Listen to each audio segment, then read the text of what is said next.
जराइम पेशा अफराद हमेशा ये बात भूल जाते हैं कि वो जो कुछ कर रहे हैं वो एक ना एक दिन सबके सामने जरूर आएगा।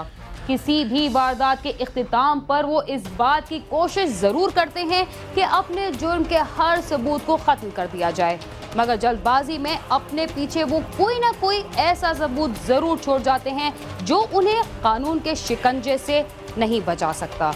कसूर में भी 2.5 साला बच्चे और उसकी मां को कत्ल करने वाले शख्स ने शायद ये सोचा होगा कि उसे कोई भी पकड़ नहीं पाएगा, मगर वो पुलिस की गिरफ्त में कैसे पहुंचा, ये भी एक अजीब और गरीब वाकया है।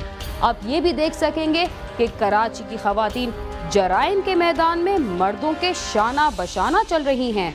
और क्या गुज्जर खान से मिलने वाली सरबुरीदा लाश अदाकारा सपना की थी?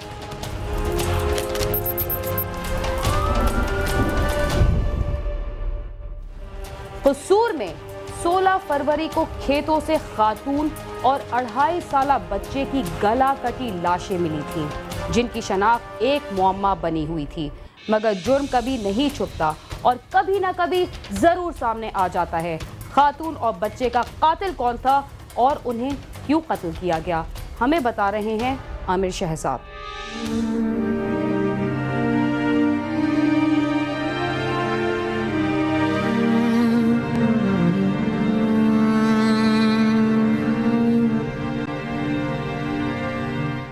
कसूर के सरहदी इलाके गन्ना सिंहवाला के गांव बुर्ज खुर्द में BRB नहर के करीब 16 फरवरी को मकामी रहायशी मोहम्मद मंजूर किसी काम की गर्ज से करीबी गांव मोहालम जा रहा था कि उसने मोहम्मद इकबाल के खेतों में एक खातून की लाश पड़ी देखी, जिस पर उसने शोर मचा दिया। लोग इकट्ठे हो गए और जब बांसों के खेत में जाकर देखा तो एक खातून की लाश के पास एक 2.5 साला बच्चे की लाश भी पड़ी थी। खातून का गला भी कटा हुआ था। इत्तला मिलते ही पुलिस मौके पर पहुंच गई। इर्द गिर्द के देहातों में ऐलानात करवाए गए, मगर लाशों की शिनाख्त ना हो सकी, जिस पर पुलिस ने लाशें पोस्टमार्टम के लिए भिजवाकर नामालूम अफराद के खिलाफ कत्ल का मुकदमा दर्ज कर लिया।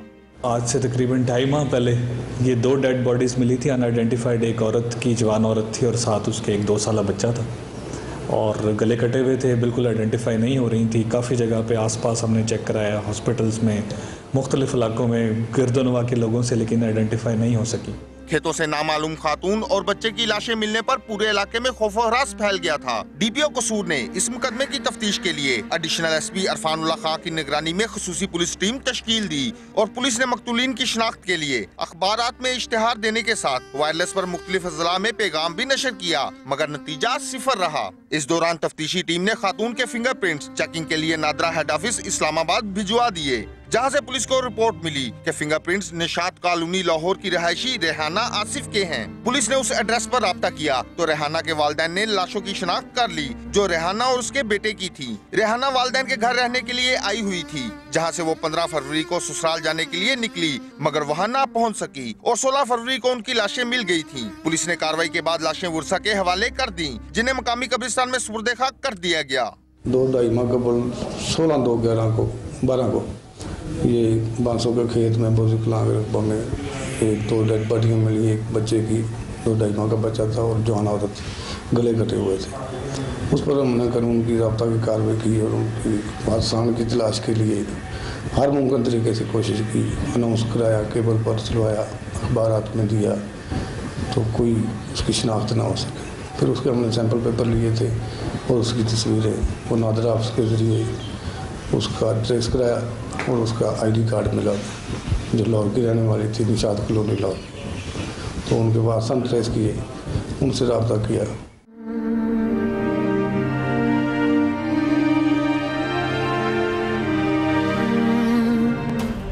रेहाना लाहौर से कसूर किस तरह पहुंची और माँ बेटे को किसने कत्ल किया, ये सवाल ऐसा था कि मकतूलीन के वर्सा के पास इसका कोई जवाब नहीं था।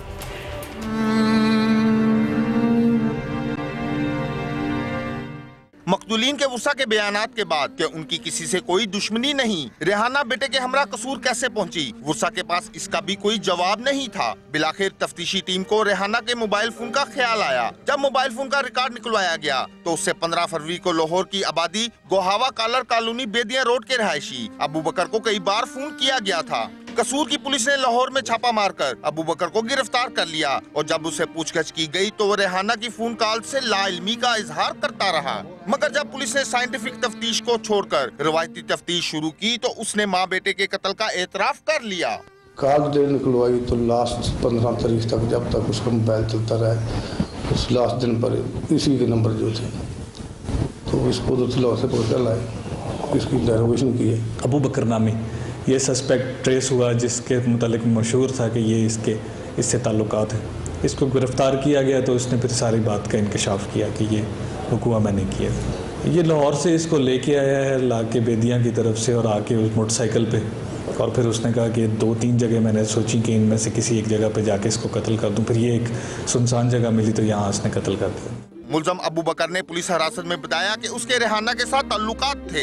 रेहाना ने वादा किया था कि वो अपने खावंद आसिफ से तलाक लेकर उसके साथ शादी कर लेगी, मगर उसके ऐसा ना करने पर उसने उसे कसूर बुलवाया और खेतों में ले जाकर उसे और उसके बेटे को कत्ल कर दिया।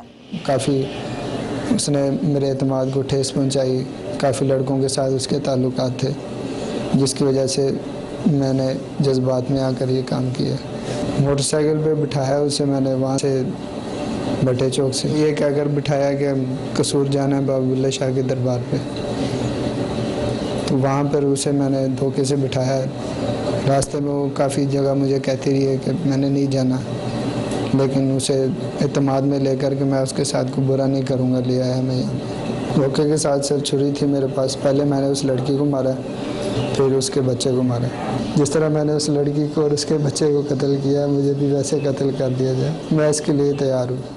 मकतूलीन के उर्सा ने आला हुकाम से मुतालबा किया है कि बेरहम कातिल को जल्द अज जल्द कैफे करदार तक पहुंचाया जाए। साथी रिपोर्टर महर मोहम्मद शफी के साथ आमिर शहजाद, समा, कसूर।